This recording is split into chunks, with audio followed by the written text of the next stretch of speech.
Я так на самом деле выгорел вот совсем недавно. И да, и потом где-то неожиданно, там, через 1,5 часа его сета он вставляет какой-то левый вообще там трек Deep House, и ты такой, вот он ты какой.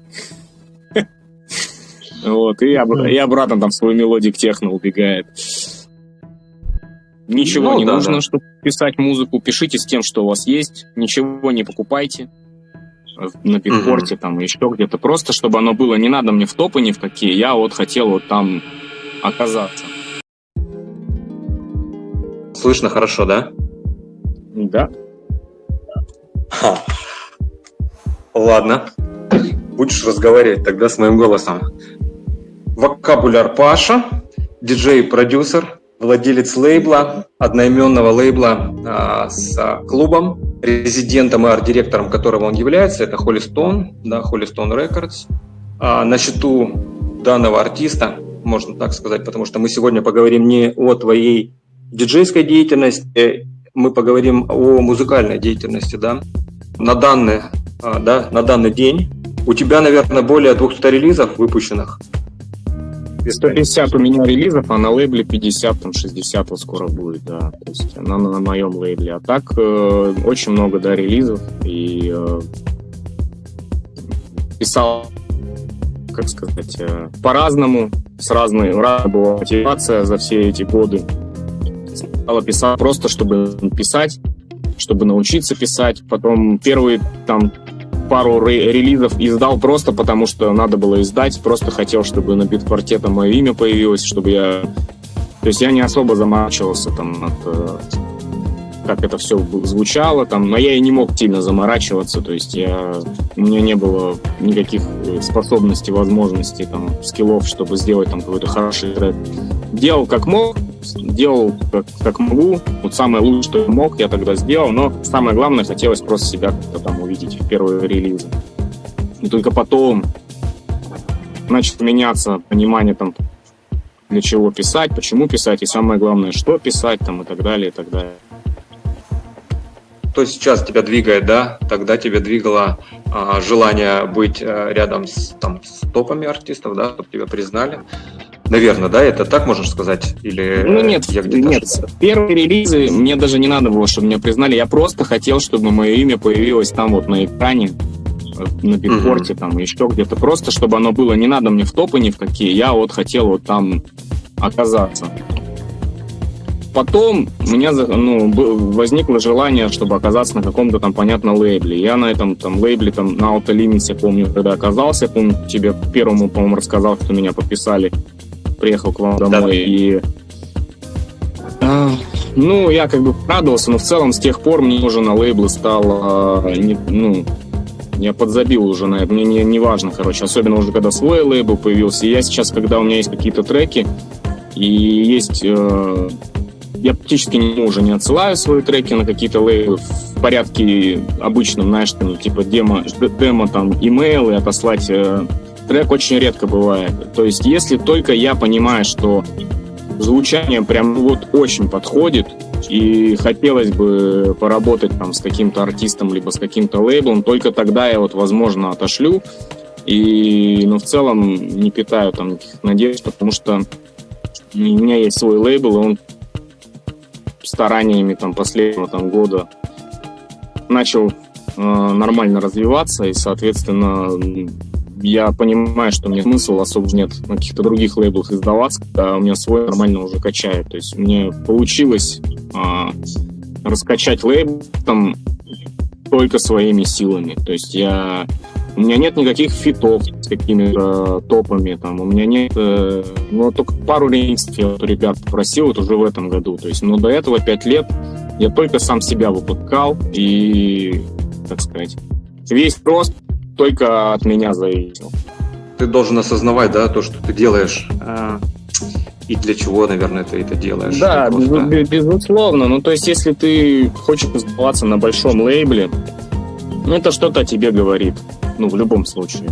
Как и то, что я, в принципе, неважно мне на большие лейблы, мне интереснее там работать с теми, я знаю, и чтобы помогло кому-то, или там, чтобы человек сделал больше, чем он может, приложил больше усилий и прочее, прочее. То есть это обо мне тоже там каким-то образом говорит. Просто твоему материалу реально бережно, и в него верят, в него другие могут тоже поверить. То есть если в него поверил там 1, 2, 3 человека из команды, то в него могут поверить и больше людей. То есть это гораздо более интересно, чем большой лейбл, у которого там...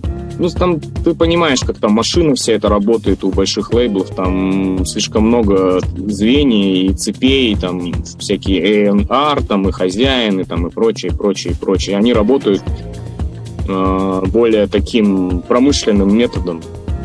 То есть, допустим, у меня вышел трек на Vandit Alternative, это Пола Ван Дайка лейбл.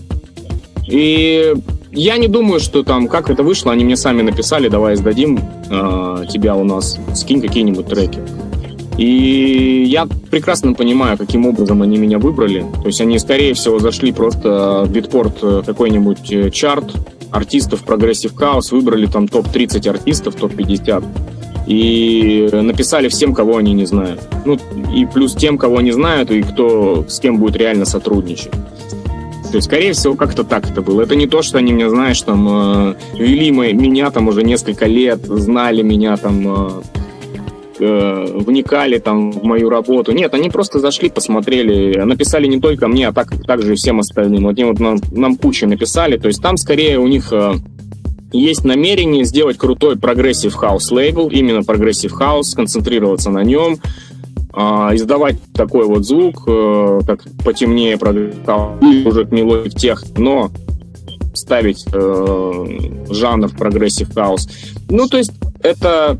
Я сразу понимаю, что это некая такая вот, как сказать... Коммерческая машина. Mm-hmm. У нее есть свои ресурсы, у нее есть свои возможности, потому что это Пол Ван Дайк все-таки и так далее. И я смотрю, какие там уже были релизы, какие артисты релизят. То есть ты уже начинаешь точно так же коммерчески размышлять. То есть как к тебе обратились, так и ты такой, так... Ну, наверное, будет прикольно. И вот он там вышел, этот трек. В итоге этот трек до сих пор там в топ-10 Progressive House, был даже там на 2-м месте, и там на 4-м, на 5-м и прочее, прочее. Вот он там сидит, и я реально вижу, как эта машина реально работает. То есть это не лучший мой трек, точно вообще. То есть я бы оценил этот трек на 4, да, но вот он вышел у них, они включили свои мощности, плюс их мощности, плюс мои мощности, да, и дали вот такой результат. Все бы неплохо, но, как я уже сказал, там трек на 4 там из серии, а есть реально крутые треки, которые до этого выходили, и они не удостоились там тех мест там, в чартах и прочее, но они не стали от этого хуже, а возможно даже лучше, что они наоборот остались таким скрытым, знаешь, скрытым оружием. Кто-то найдет там этот трек, будет его играть, и все будут думать, что же это такое, там, чем вот какой-то из топ-10 и прочее. То есть тут как раз-таки правильно название у твоего подкаста, там, музыка и философия, потому что здесь очень много философии. То есть есть ли вообще смысл там в коммерчески успешных там треках? Если их все вокруг играют, будешь ли ты их играть, допустим, эти треки? Будет ли нормальный, адекватный диджей играть то, что играют все. То есть я, допустим, как диджей, я практически не играю материал, который вот такой вот, который из каждого утюга звучит. То есть я такой материал стараюсь обходить. если со стороны, да, посмотреть, то коммерческая успешность, да, твоя даже, она все равно зависела, да, от первого источника, потому что в начале ты все равно фокусируешься на музыке. Посмотри, твоя философия работает не только на острове и не только, получается, да, в Азии, потому что сейчас по факту твои треки взяли также более глобальные, да, зарубежные лейблы. Посмотри, просто она-то работает, машина-то работает, и через ту же коммерческую историю тебя будут находить как другой, да, с другой стороны, твои более какие-то андеграундные там треки, да, которые ты, ну, там, более качественные, как ты говоришь, там не только которые на 4 сделаны, но и также на 5. Поэтому эта вся машина-то работает. Смотри. Как я отношусь к этому, это не очень важно. То есть я могу и так к этому относиться. Я просто по факту говорю, что как диджей я стараюсь избегать коммерческих всяких супер там треков, да, то есть я не играю супер лейблы, не играю супер там треки, то есть я всегда почему-то нахожу какие-то более интересные штуки, и они работают потом прикольнее. Ну, то есть я такой, опять же, как диджей, я это видел много раз, когда, и особенно здесь на острове, приезжает какой-нибудь диджей, который типа там, у него есть имя какое-то, вот он встает играть, и вот он играет, как будто ты плейлист Spotify слушаешь, там, лучшая мелодия техно 2023. Вот он просто по плейлисту все играет вот этому, то есть вот самые вот прям топы. И ты такой, чувак, а где там, ну, твое вообще? Там, это все играет реально, весь мир это играет. То есть ты-то что играешь там? И да, и потом где-то неожиданно, там, через 1,5 часа его сета он вставляет какой-то левый вообще там трек Deep House, и ты такой, вот он ты какой! Вот, и обратно там свой мелодик техно убегает. Вот.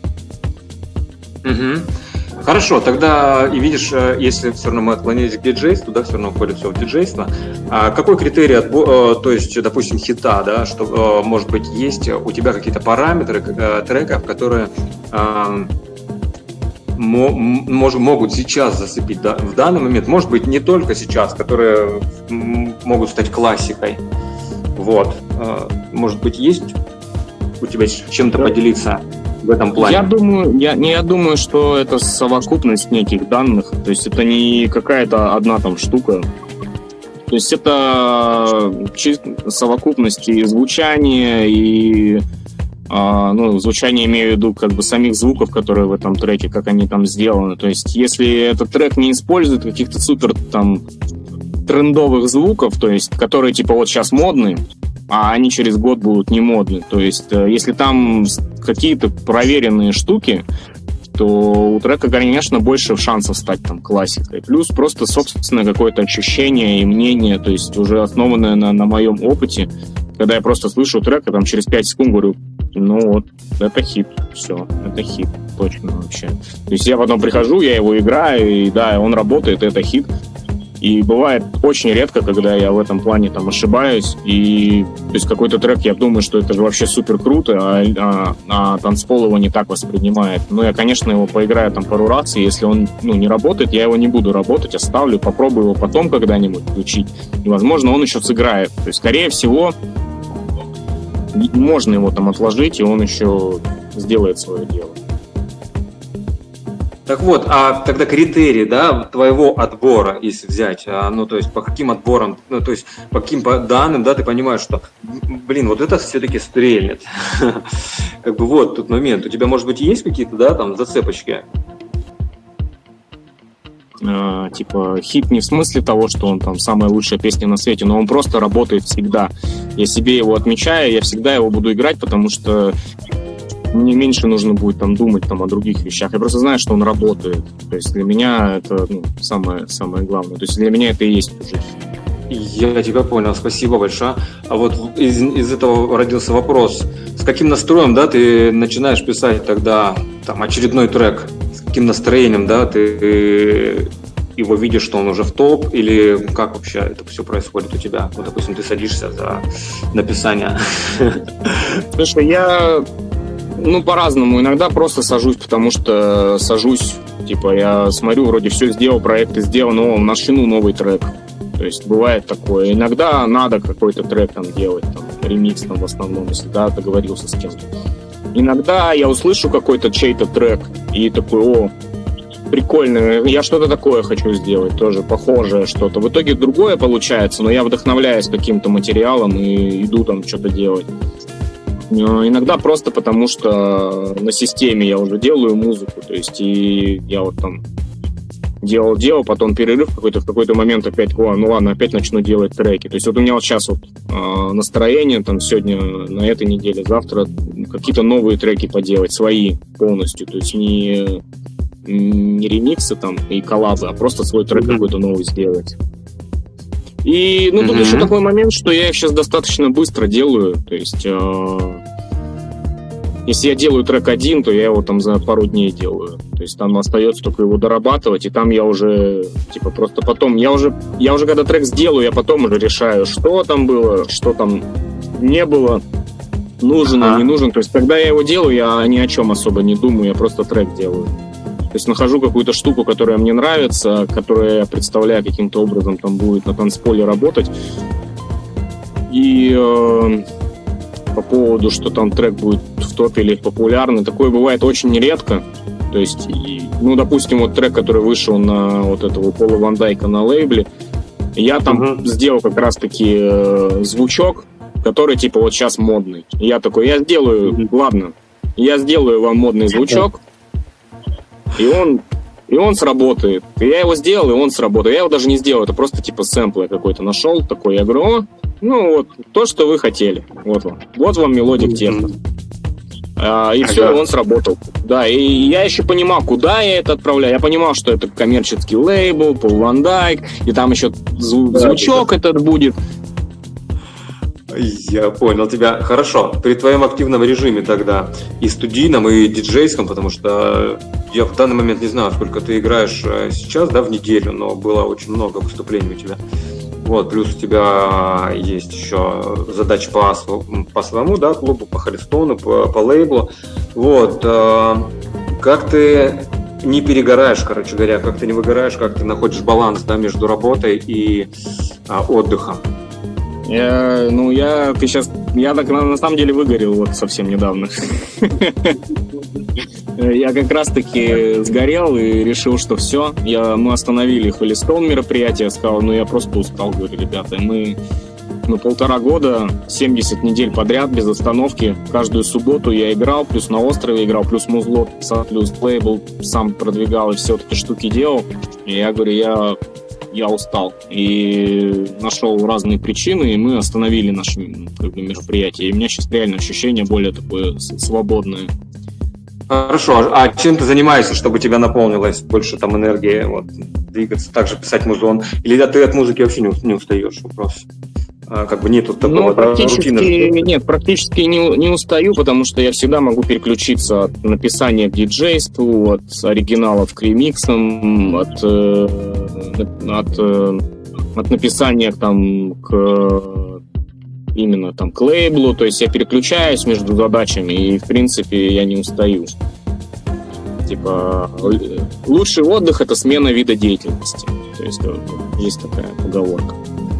Просто вот, что-то поменять, да?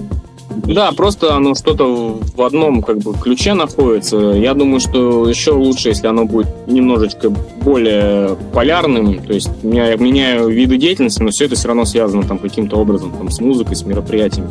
То есть если бы я, грубо говоря, летал на параплане еще дополнительно, может быть, было бы еще эффективнее, чтобы я полностью типа переключался, у меня мозг вообще на другую штуку отключался, и я возвращался. То есть, возможно. Но так как я тут и нахожусь вот в таких каких-то своих условиях, я себе так это все сделал, наверное, мне это так интересно. То есть...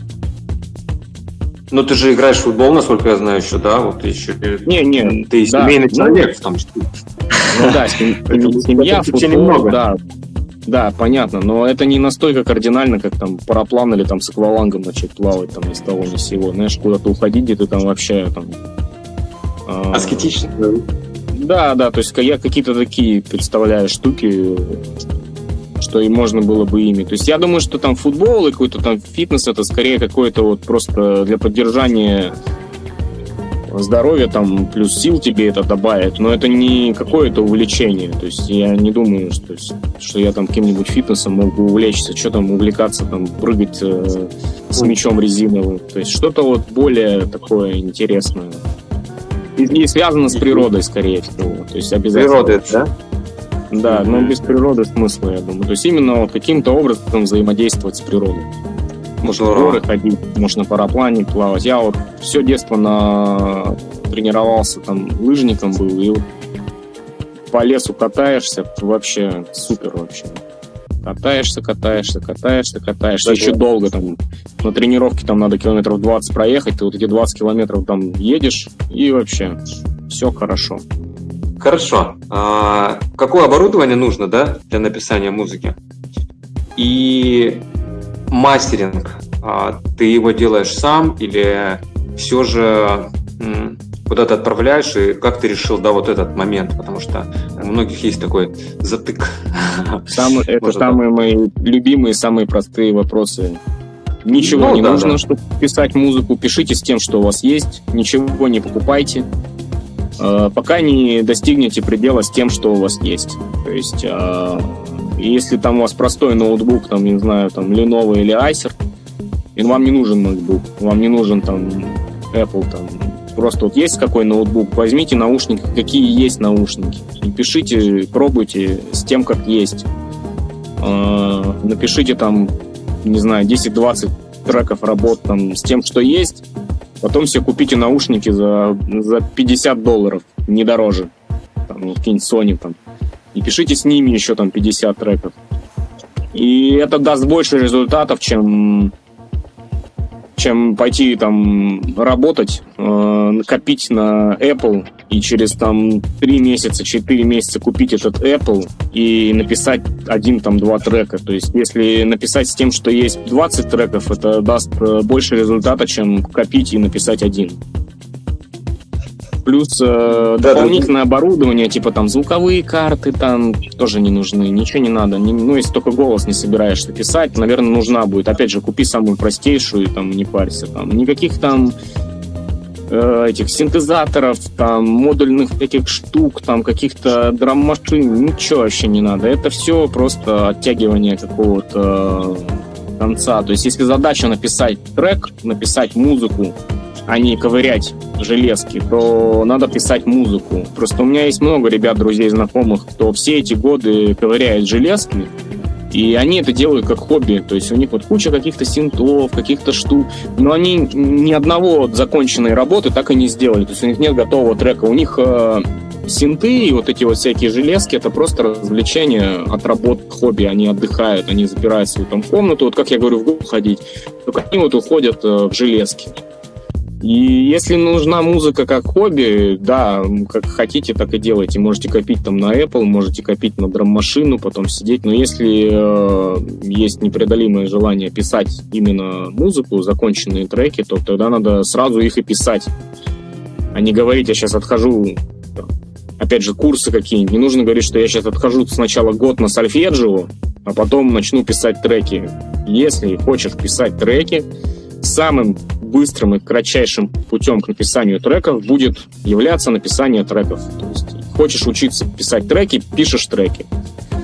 Сольфеджио поможет, безусловно, но не так, как писать треки. То есть там, если ты потратишь 100 часов на сольфеджио и потратишь 100 часов на написание треков, то писать треки ты будешь лучше в том случае, если ты 100 часов все-таки писал треки, а не ходил на сольфеджио. В какой-то момент, возможно, да, если у тебя нет уже задачи писать треки, просто писать треки, или ты хочешь, чтобы они были более мелодичными, хочешь в этом разобраться, как прикладное дополнение, да, идешь на сольфеджио, если тебе интересно, или там смотришь какие-то курсы обучающие на Ютубе, там, по всяким вот этим штукам. То есть дополнение, то есть уже к основному. Нужно спросить там у себя скорее, какая задача стоит и что интересно. Если точно понимаешь, какая задача, то тогда ты проще понимаешь, какие инструменты тебе для этого нужны. Паш, спасибо тебе большое. Мои вопросы исчерпаны. Да, слушай, Леш, я даже так скажу, что я провожу периодически какие-то здесь же на острове как мастер-классы по написанию и прочее. Я вот в основном, я даже там программу по написанию музыки Ableton практически не открываю. Я просто вот в основном вещаю по каким-то общим положениям. То есть вот по этим всем. Все, что мы сейчас озвучиваем. То есть оно... Конкретно открыть там эту программу и научиться, я думаю, любой справится. Мальчик, девочка, взрослый, молодой, в зависимости от того, как ты хорошо работаешь там, с компьютером, это может потребовать разное количество времени. Но решив какие-то более основополагающие вопросы, ты сэкономишь себе время. То есть ты можешь решать их по пути, если не знаешь ответов на этих вопросов, или даже не знаешь самих вопросов.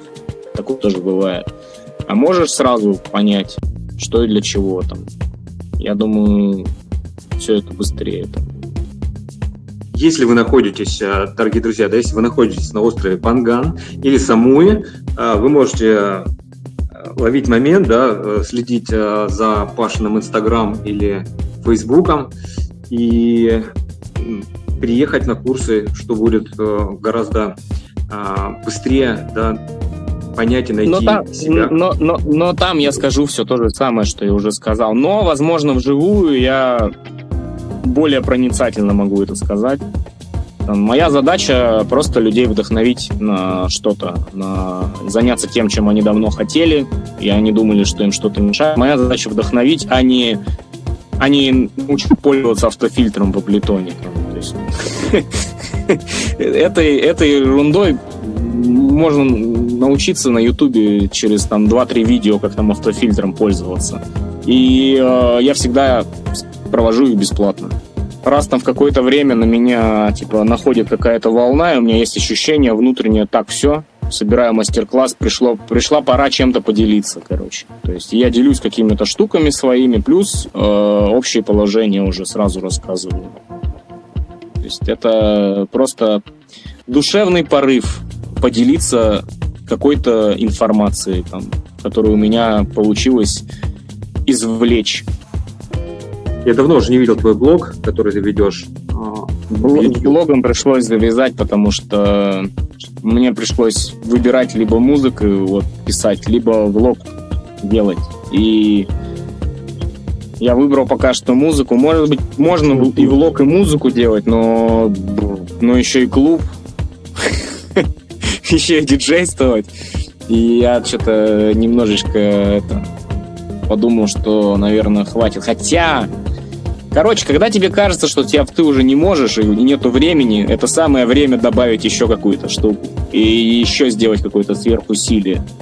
В тот момент, когда ты уже все на пределе, еще немножечко докинь. Так что, возможно, в новом сезоне я буду успевать и это.